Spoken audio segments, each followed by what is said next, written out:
Hello again, everyone. Welcome to Washington Gun Law TV. I am Washington Gun Law President William Kirk. Thanks for joining us. Hey, as you know, we try to keep things right down the middle here. Not going to tell you how to think. We're just going to give you all the stuff to think about. And because of that, we typically try to avoid certain topics altogether.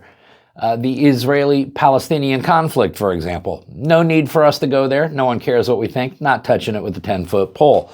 Another issue that I normally would never dream of touching is the transgender issue.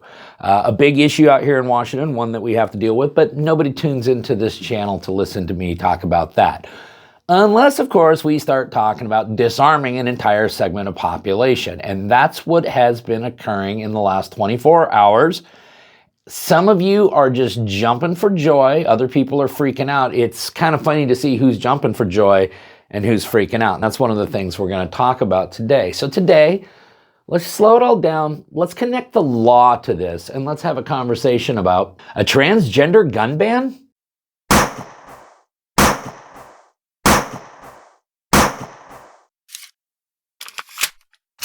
Okay, America, listen, I'm going to admit up front, I'm going to tread lightly here because there are some real hot button issues that candidly nobody turns into this channel to hear us talking about. But as you know, now I heard it first from Breitbart, take that for what it's worth, but now Daily Wire is also reporting, and there are other news sources out there that are reporting that anonymous sources within the Department of Justice, so take that for what it's worth, are considering a blanket ban of firearm possession for transgender individuals. Okay, now, has there been a recent phenomena of transgender people committing acts of mass violence? Yes, there has. And there's no debating that. There's no getting around that, okay? So we will accept that as the truth. What we're going to try to do, however, though, is we're going to try to apply the law and some common sense and some forward thinking to it. So there really are four things that I want to talk about in relation to this idea, okay? Number one, we need to talk about the political hypocrisy that's going to be on full display from both sides of the political aisle. Number two, we have to ask ourselves, because we ask this about every other gun law we talk about here, do you really actually think they're going to work? The third thing, and perhaps the thing that is most important, is, hey, is this even legally possible? And then finally, and this is kind of our forward thinking, which again, part of being the mindful gun owner is to think forward as well, is going to be our chapter on consider this. Okay, number one, the political hypocrisy is going to be on full display. And here's what I mean. When word started kicking around on social media out there, especially in the Twitter sphere, there were all sorts of people saying this is the greatest idea in the world. However, those people are the types of individuals who are usually decrying any forms of civilian disarmament. So we've suddenly put the shoe on the other foot. But they're not alone. No. Because the individuals out there who are routinely decrying for the disarmament of lawful and responsible gun owners such as yourself are suddenly thinking that this is the worst thing that the government has ever talked about.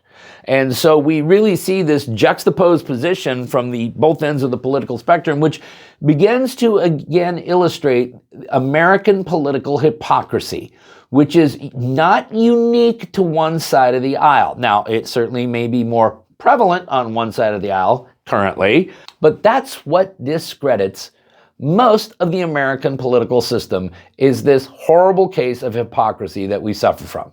Okay, the second issue, would a ban even work? Well, listen, every time an assault weapon ban or a magazine ban or a new licensing requirement is passed, everybody in the comment section says, well, criminals aren't going to ignore them. And you know what? You're right, because there has never been a gun law that actually has been passed that saved lives. Now, there are plenty of laws that do save lives, like putting bad and violent people into prison where they belong. Those are very effective at saving lives. But no, gun laws are usually designed not to control the guns, but to control you. So with that in mind, do we honestly believe that if we just had a blanket ban on anyone who is experiencing a moment of transgenderism, that they would not be able to obtain a firearm? Do we honestly believe that they wouldn't be able to obtain a firearm somehow if they really were hell-bent on doing evil things?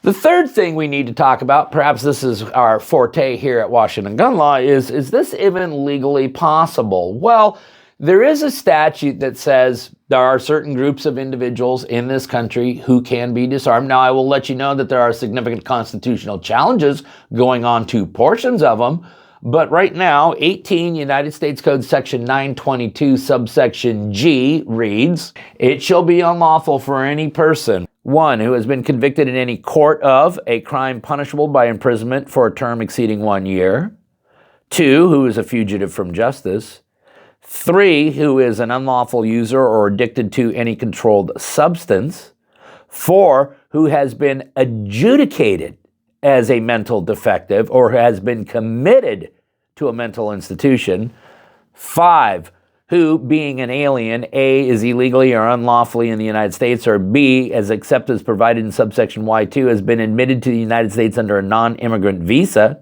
6, who has been discharged from the armed forces under dishonorable conditions, 7, who, having been a citizen of the United States, has renounced his citizenship, 8, who is subject to a court order that," and then the court orders would be anything that found that they committed an act of violence, threatened violence, or used the weapon. And the only other way that federal law allows a group to be disarmed is 9, he has been convicted in any court of a misdemeanor crime of domestic violence.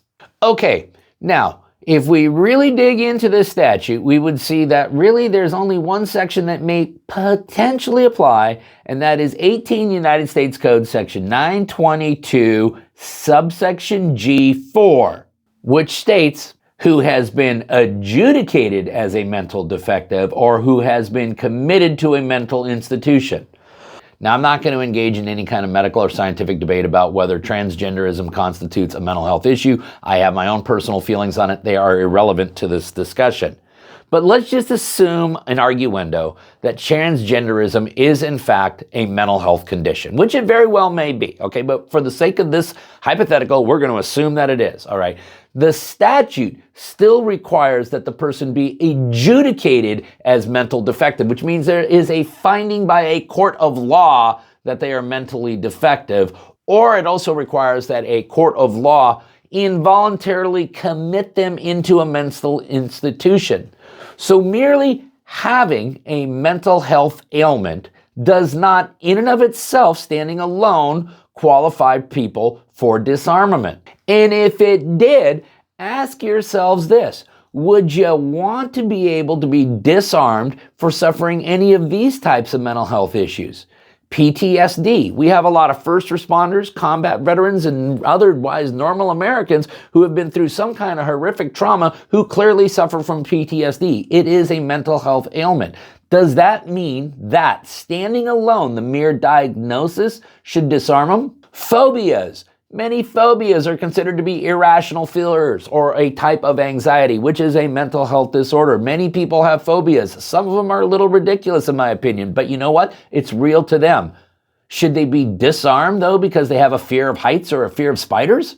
Depression. Depression is one of America's most prevalent mental health ailments. There are a lot of people who suffer from depression. Some of it is temporary in nature due to life circumstances. Other people suffer from chronic depression and struggle with it for their entire life. Does that mean that every single person who's ever been diagnosed as clinically depressed should be disarmed? Anxiety, that's the new one. That's the trendy one that everyone's diagnosed with right now. And I'm not saying it's not real, but because you have fear of the unknown, because you have fear of the future, which is in fact anxiety, and you may even be treating it occasionally with medicine, does that mean that everybody who has a clinical diagnosis of anxiety should in fact be disarmed? And I know some of you will say those are dumb examples because those are pale in comparison to the mental ailment of transgenderism or gender dysphoria. Listen, I'm not going to get into a debate about the acuteness level of particular mental health ailments since I am not a mental health specialist. But if I go back and I look at all the categories I already gave you, we could all agree that there would be some people in those categories that their diagnosis would be so acute, so severe, that they might actually pose an actual danger to themselves or others. So some of you may say, yeah, but you know what? When you take a look at what's happened recently, there is such a high likelihood, there's this propensity that they may commit violent acts in the future, that should justify disarming them. Okay, well, let us remember the video that we just did last week about a case out of the 10th Circuit, United States v. Harrison, which dealt with a much more innocuous issue of cannabis users. But that court sent that case back down to the district court to determine, are cannabis users potentially dangerous in the future. So the issue suddenly goes from, has Harrison actually committed activities that absolutely positively proves he's dangerous, to, well, do we kind of think, do we speculate that somewhere in the future Harrison may be dangerous? And consider that the 10th Circuit put it this way. We turn now to the second historical principle the government identifies to justify Section 922G3. According to the government, historical regulations revealed the principle that a legislature may disarm those believed to be dangerous. Okay, I want you to think about that. Can a legislature, can a government body really disarm a group of people just believed to be dangerous without actual verifiable facts and behavior proving that they're dangerous? The 10th Circuit also said, but as we will explain, the government has identified historical analogs that reveal another key principle underpinning our nation's history of firearm regulation.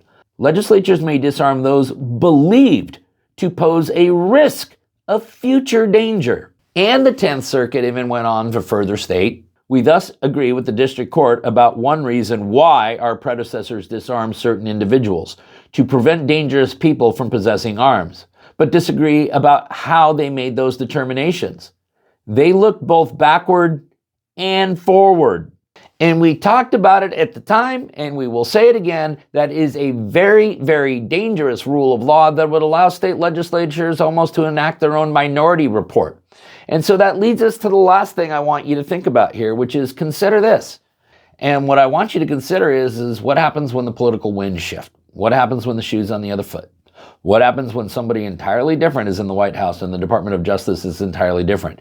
And yet we have set this principle, much akin to just telling the ATF to go out and make up new rules rather than passing new laws. Because once we have let that horse out of the barn, it is virtually impossible to bring it back in, and it will be abused, and it will be continued to be abused, especially by those that are hell-bent on civilian disarmament. So, America, I get that there is a problem. There is a real problem. There is a real problem that mainstream media and other politicians do not want to address. But I ask you this, has there ever been any other crime problem, any other violence problem that we believed the solution was civilian disarmament? Now, maybe this is just chumming the political waters for the base. I don't really know. I don't know if anything's actually going to come of it. If it does, we will definitely do a follow-up video. Okay, listen, if you got any questions about this or anything else related to what's left of our Second Amendment rights, you guys should know how to get a hold of Washington gun law by now. But if you don't, that's okay. That information's down there in the description box. If you got an idea for a video we should be doing around here, you click on that link right there and you tell us all about it. If you want to subscribe to the monthly newsletter, the information on how to do that is down there in the description box. And then finally, and most importantly, let's everyone remember that part of being a lawful and responsible gun owner, like we talk about all the time here, is to know what the law is in every situation and how it applies to you in any instance that you may find yourself. Until next time, thanks for watching and stay safe.